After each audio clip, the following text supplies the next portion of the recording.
En un pueblo olvidado por el tiempo, donde las sombras se alargaban y los susurros del viento llevaban consigo el eco de antiguas maldiciones, las garras de la bestia acechaban en la oscuridad, listas para desgarrar la cordura y devorar las almas de los inocentes.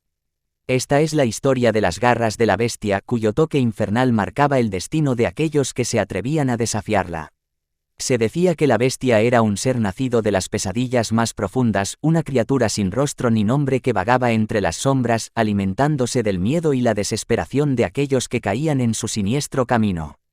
Sus garras afiladas como cuchillas eran un símbolo de su poderío y crueldad, capaces de desgarrar la realidad misma y abrir grietas en el tejido del universo.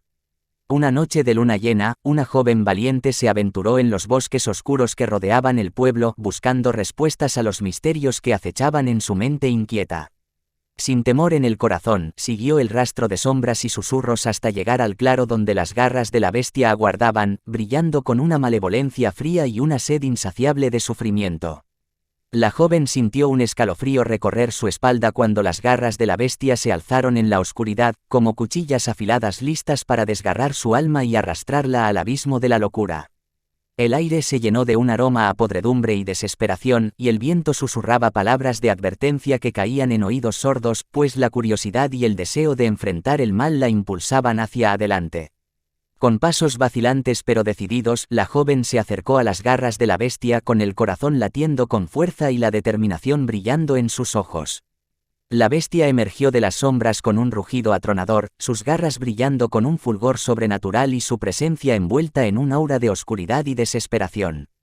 La batalla que siguió fue épica y desgarradora, con la joven luchando contra las garras de la bestia con valentía y astucia, esquivando sus ataques mortales y contraatacando con fiereza y determinación.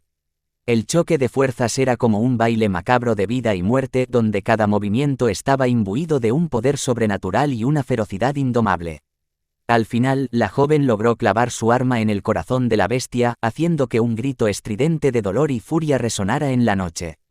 Las garras de la bestia se desvanecieron en una niebla oscura, dejando solo un rastro de sombras y susurros en su estela. La joven se quedó sola en el claro, con el corazón palpitante y el alma marcada por el encuentro con el mal absoluto, sabiendo que las garras de la bestia seguirían acechando en las sombras, esperando el momento adecuado para volver a desgarrar la realidad y reclamar lo que les pertenecía.